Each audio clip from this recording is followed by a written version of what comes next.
Después de muy pocas semanas, al menos si se cumplen los cronogramas previstos, el Ecuador tendrá una ley de comunicación. Ahora bien, ¿para qué servirá la ley de comunicación? ¿Servirá para regular a los medios públicos y privados o servirá para amordazar a los medios privados y así silenciar a las voces eventualmente disidentes o de oposición?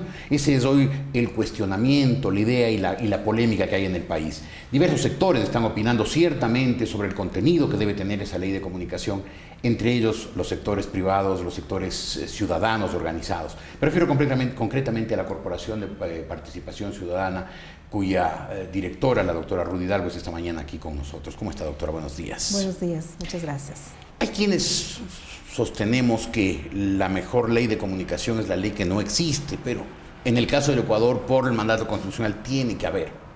¿Cuál es la preocupación que tienen ustedes con respecto a los contenidos de esa ley de comunicación? Bueno, desde cuando se inició la discusión y el proceso de construcción de esta ley de medios, Participación Ciudadana le siguió la pista a este proceso de construcción y vio de alguna manera con buenos ojos el acuerdo ético-político que en el año 2009, a finales del año 2009, se logró firmar o se logró acordar en pro de buscar en el Congreso, en la Asamblea, y oposición, en pro de buscar un proceso consensuado. En tal virtud, nosotros en tal momento ya hicimos, en ese momento tempranamente, algunas observaciones que nosotros desde sociedad civil creemos importante, ¿no es cierto?, que tal vez quisiéramos nosotros que esté constante en una ley de comunicación. Creemos que si ya se va a construir la ley, ¿no es cierto?, debería ser una ley que dé pautas tanto para un lado como para el otro lado. ¿A qué me refiero cuando digo de un lado y del otro? Si realmente estamos viendo que es una ley, al menos del espíritu hasta ahora, es una ley bastante controladora, una ley bastante amordazante, una ley bastante rigurosa hacia los medios de comunicación, creemos que los mismos criterios deberían ser aplicados para el otro lado, es decir, para los medios de comunicación o para el lado del gobierno y para el lado del Ejecutivo. Es decir, a públicos y privados por igual. Y privados por igual. Porque, exacto. Porque nosotros de eso se trata, creemos, obviamente, más que nada, que basándonos en un principio de igualdad de condiciones, en un principio democrático, ¿no es cierto?, de equidad, si existe una ley, la ley no puede ser en ningún caso redactada o dirigida específicamente con dedicatoria para un ¿Y usted siente que el proyecto como está ahora tiene dedicatoria? Nosotros lo hemos venido manteniendo, no ahora, y eso es importante decirlo, sino anteriormente, que le falta a nuestro juicio un viso de control hacia el otro lado, es decir, concretamente creemos que todavía no se está regulando o no se ha puesto ningún artículo referente a la venta de los canales incautados, por ejemplo, que es una realidad que la estamos viviendo y yo creo que es una realidad y una experiencia dolorosa ya en este momento. Yo hablo por la organización a la cual represento y a través de nuestra actividad, por ejemplo, de monitoreo de medios que ustedes conocen, que nosotros llevamos adelante, hemos podido ver y hemos podido palpar claramente que no es conveniente que ningún Estado y ningún gobierno, no únicamente en este momento ha coincidido que es este gobierno, pero nosotros consideramos que ningún Estado, Jorge, debería tener para sí mucho tiempo en sus manos los medios incautados. ¿Por qué? Porque a la larga estamos viendo que se cae en la tentación de utilizar los medios para otros fines. Exacto. Usted siente, me dice que hay una dedicatoria hacia el sector privado, mientras al sector público no se lo controla. Correcto. Frente al sector privado se lo quiere amordazar. ¿Así lo ve es? usted? Nosotros vemos que realmente es muy controlador hacia los medios privados y muy laxo el momento que se quiere tratar o se trata aspectos específicos a la parte del Estado. Y le voy a poner un ejemplo clarísimo. Perfecto. En primer lugar, el tema que nosotros creemos que los espacios que están dedicados específicamente a las cadenas, al tiempo de las cadenas, del Ejecutivo, no se establece un límite de tiempo, es decir, el Ejecutivo podría tener un tiempo ilimitado para poder dirigirse permanentemente, todos los días, si acaso quisiera. Todos los días, así a cualquier hora, con cualquier duración. Nosotros creemos y en la ley no hay absolutamente no existe ningún control, correcto, ningún límite. Así es. Nosotros creemos desde sociedad civil que eso no es sano. ¿Por qué?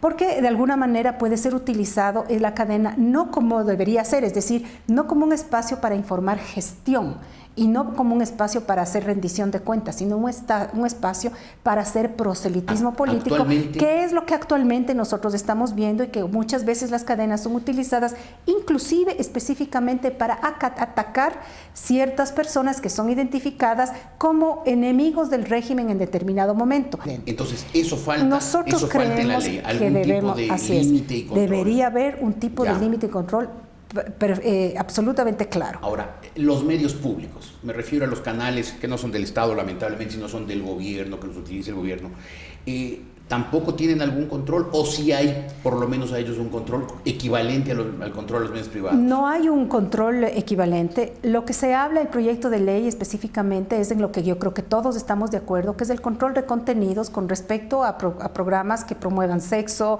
que promuevan discriminación, etcétera. Y yo creo que ese tipo de controles ninguno no está en discusión.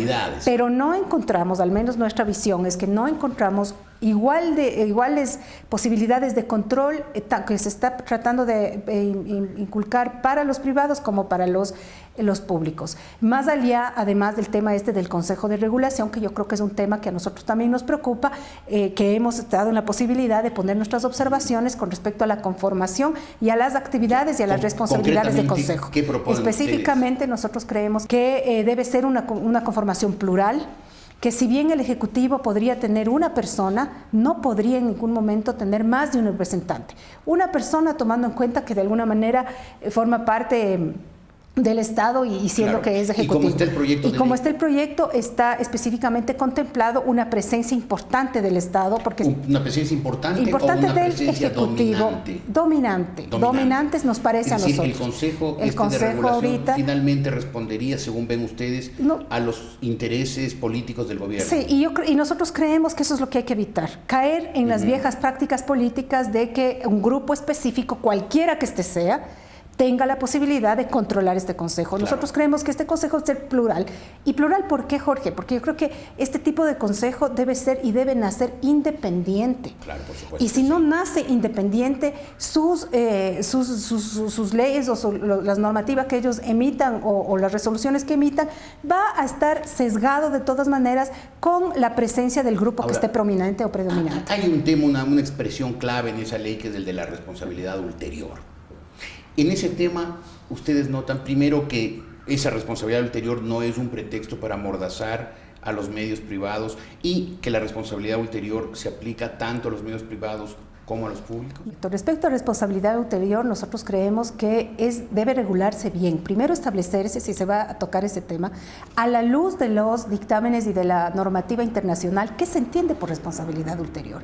Y en segundo lugar, debe evitarse que la responsabilidad ulterior sea utilizada para perseguir adversarios políticos y disidentes de pensamiento. La responsabilidad ulterior puede ser en este momento, como está la ley, nos parece que la concepción es muy amplia y no se cerca el camino.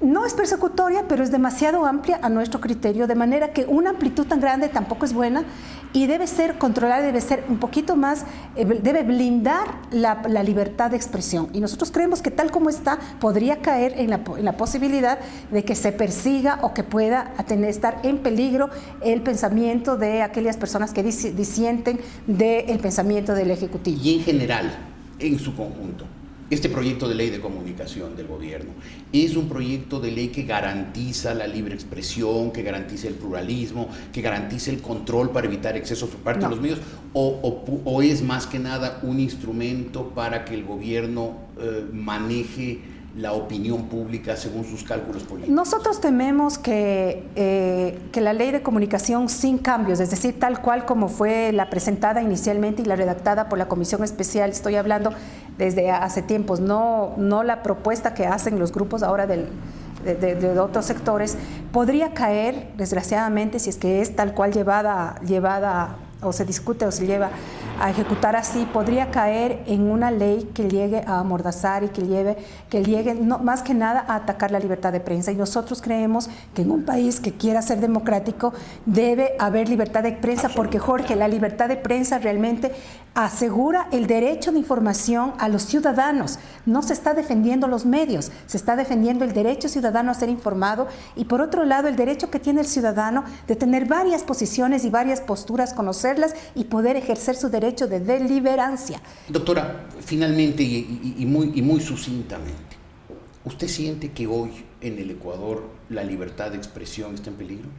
Nosotros creemos como organización que si es que una ley de comunicación, así como la original, saldría, podría significar un riesgo grande para la democracia, en democracia en general.